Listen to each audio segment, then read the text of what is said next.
So, what's up mga keepers? Yan. Gandang hapon. Sold out na pala yung firecracker natin, no? Sold out yung firecracker natin.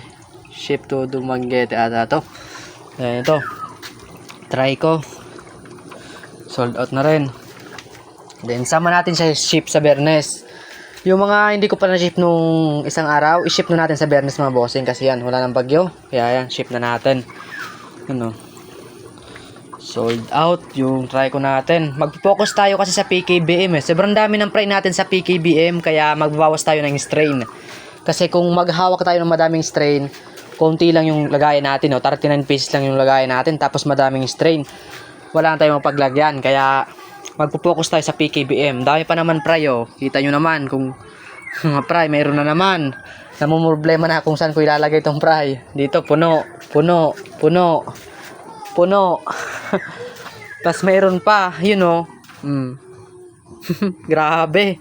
Pag deworm ko lang, kaya minsan na ako mag-deworm eh. Kapag nagdi-deworm ako sa mga buntis kong PKBM is nagda-drop. Kaya problema na naman. Good problem. Dito wala pa tong laman eh.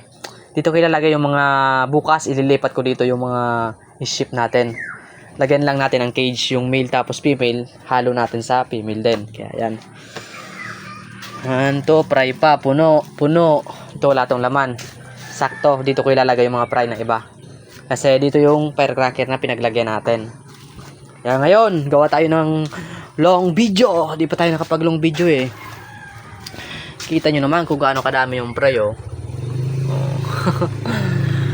Magaling din tumusok yung male natin na breeder. Ito yung ship natin to sa Cavite. Cavite to. Mga EGBT natin, malapit na tayo mag-release sa December. Abang lang kayo. Marami-dami tayong i-release. PKBM Red Eye. Golden Zebra, pour out na rin tong Golden Zebra natin kasi yan, parang malas sa akin. Yan, tagal mag-drop. Baka sa inyo mag-drop na to na Golden Zebra. Kaya yan, PM niya ako yung mga gusto dyan mag-avail ng Golden Zebra. 2 tray yung available. Ito mga fry pa to. Ito yung previous natin sa nagbili ng Trico Red, you know. Ganito tayo magbigay ng previous ha. Kita nyo naman kung gaano ka-quality yung female pa lang. Previous lang yan ha. Yan o. Kita natin o. Previous. Ganyan. Aray ko. Kanino ka lang makakita ganitong previous. Yan o. Galwing Pinsi. Na tuxedo koy. Kanino ka lang makakitang previous ganito. Ribbon. Yan. Ito puno pa dito mga fry. Mga jubi. Dito, fry dito, 70 pieces, 30 pieces, 99 pieces. Dito, wala pa tong laman.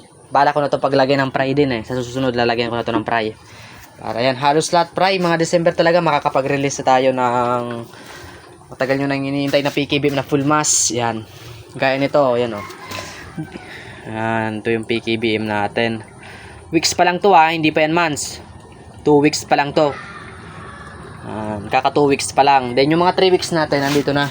O 1 month na. And then dun. Mga mailap yung mga PKBM natin eh. Hindi kasi sanay sila sa kahawak. Hindi kasi ako nahawak dyan sa mga tubig. Sensitive kasi ako. Baka may ano yan. May madumi sa kamay ko. Yan. Magkasakit pa yung isda. Kaya hindi tayo naghawak ng tubig. Yan mga PKBM natin. Breeder. Nandito yung mga breeder natin. Alam niyo kung ilang male dyan sa breeder natin? Isa lang ang male. Pero ang tinutusok, 18 plus. Mga PKBM Red Eye natin. Grabe. Tuxedo. Siyempre may mga jumbo rin tayo dito. Sold out na rin yung jumbo dito eh. Baka pumunta dito si Bossing, yung taga-OWAS na Albay. Baka mag-walk-in ulit siya. Yan. Mas maganda kasi kapag walk-in ka para makikita mo talaga yung isda. Yan. Kung quality or hindi. Yan. Yung iba kasi pinapakita sa video. Maganda kaya pag-abot. Pangit, aray ko. Ayan. Papiliin natin siya dito. Bigyan natin siyang quality ng mollies. Nagre-release tayo ngayon ng mga quality mollies. Ito po, mga fry pa. Dami, diba? Kaya abang na lang kayo sa December. Magpapa-promo tayo sa PKBM natin na full mass. Sure bull yan. Pang BBS lang ba? Kaya ayan. Isang bagsak muna. Kamalman. Then kung nakaabot kayo sa video na to, don't forget like and share, then follow para updated kayo sa aking mga video. Thank you guys.